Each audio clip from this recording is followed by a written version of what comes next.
I'm talking today to Kwabena Smith of Orun Energy, who produce hybrid power systems for low-cost base stations. Kwabena, how did the company get going? Interesting one. We looked ahead and sort of felt the telecoms industry in emerging markets was going to be challenged with operational costs as Apple's decline. And that's exactly where we are now, and felt that one of the ways in which they could begin to become more efficient and cut costs was to get away from as much diesel use as possible.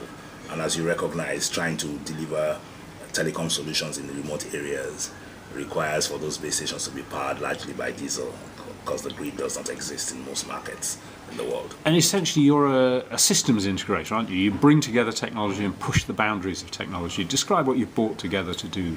Well, I mean, if you understand, there are two inherent kinds of base stations out there right now. There are indoor base stations and there are outdoor base stations. But both of them require consistent 24/7 power in order to provide reliable telecom service. So the criticality around whatever design you look at has to be able to ensure that there is no downtime in a site. So what we've done essentially is to try as much as possible to provide rapid charging to the batteries and allow a slow discharge from the batteries for as long as possible. So simplistic way of approaching it is in a 24-hour period for an outdoor base station is 22 hours off the battery and 2 hours on the diesel generator. So that's essentially how to look at that. But then also on the indoor side of things, there is a cooling requirement that you must be concerned about, because the temperature within the shelter has to be kept at a particular level. But you must also cool in an efficient manner, because about anywhere between 58 to 63% of the power requirements in an indoor site comes from cooling.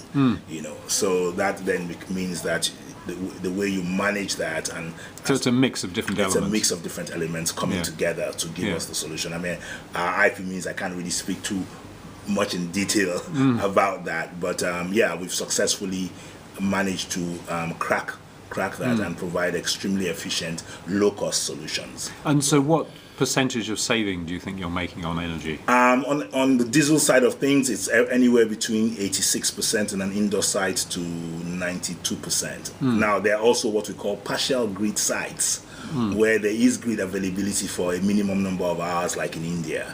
So where the grid is available for anywhere between 4 and 6 hours, then there will be no diesel consumption whatsoever. So we zero out diesel consumption in those kind of locations. So it's 100%. So then it's 100% savings. And then on the OPEX, on the total energy OPEX side, we're able to offer general anywhere between 40 to 45% reduction on your total energy OPEX. And it has a remote monitoring system. And correct.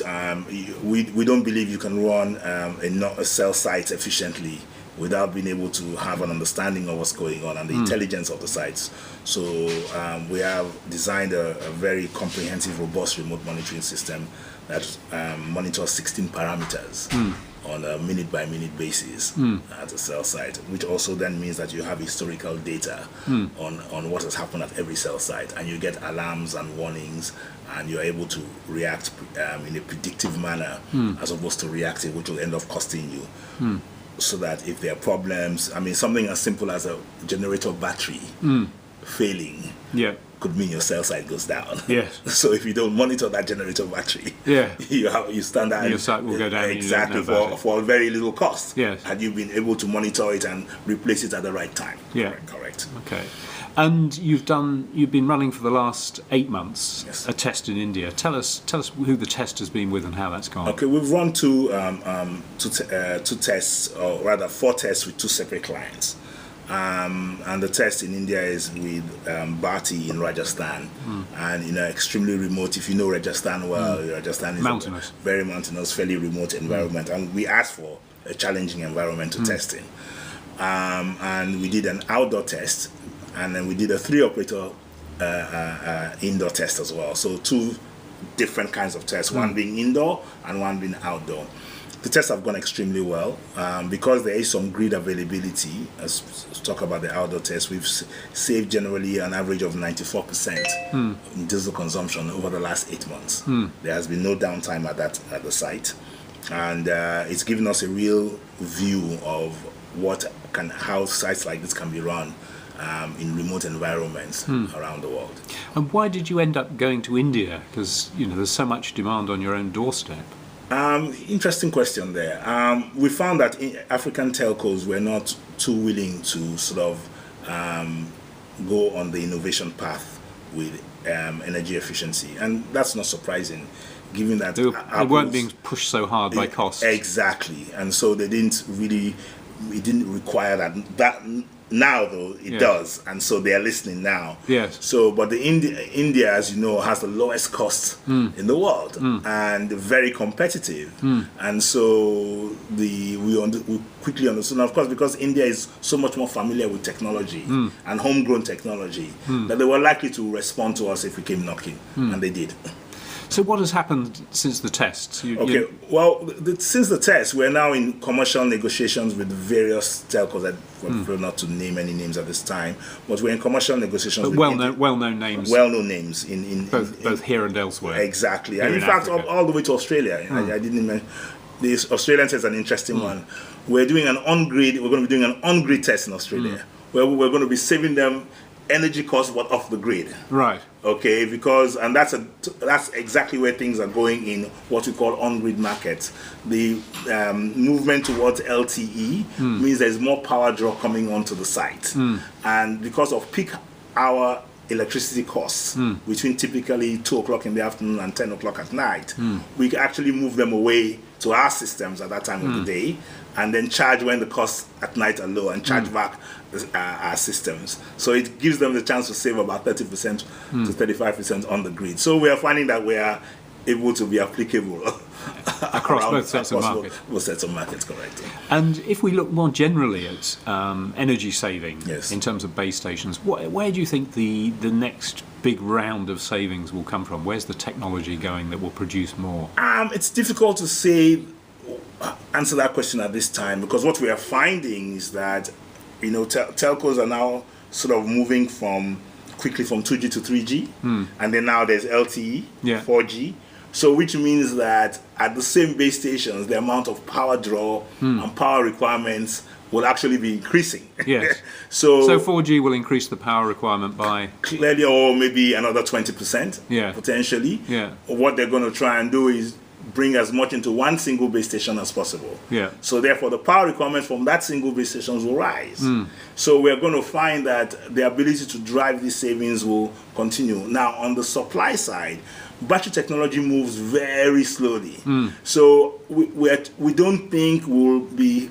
The best we probably will be doing is maybe potentially 95%. So we're probably already at the cusp of whatever amount of savings we can garner already. But that's 94% or 90% is significant. Yes. So because it's not just about diesel consumption, it's also about diesel logistics. Yeah. It's also about diesel theft. Yeah. So it does save you a lot of headaches, because now for a typical tank, 2,000-liter tank in Africa, you now only have to fill it once a year as opposed to once every 3 months. Yeah. So that's significant. Yeah, you can stop running a tanker fleet. Exactly. Yeah. Exactly. And why has solar been so unsuccessful with mobile companies in Africa? Well, the way I see it, when we speak to operators who've tested solar out, one big problem is that putting solar in remote villages means that if villagers understand that panels bring light, very quickly they decipher that this is useful to them. Yeah. So there's always the risk of theft. Yeah. And that risk is an important risk, because if they steal those panels, you don't tend to know, the site goes down, it potentially can do quite a bit of damage, especially where downtime is concerned. The other issue is installation time.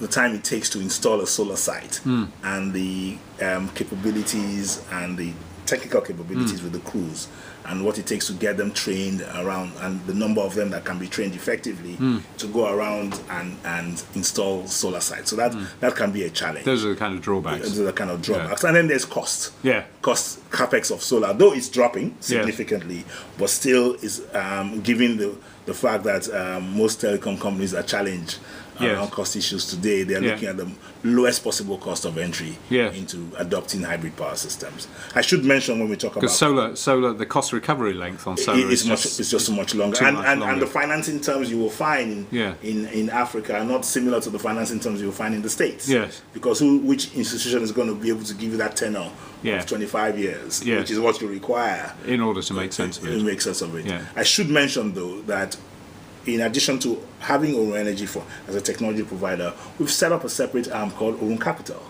which finances our solutions for the telco.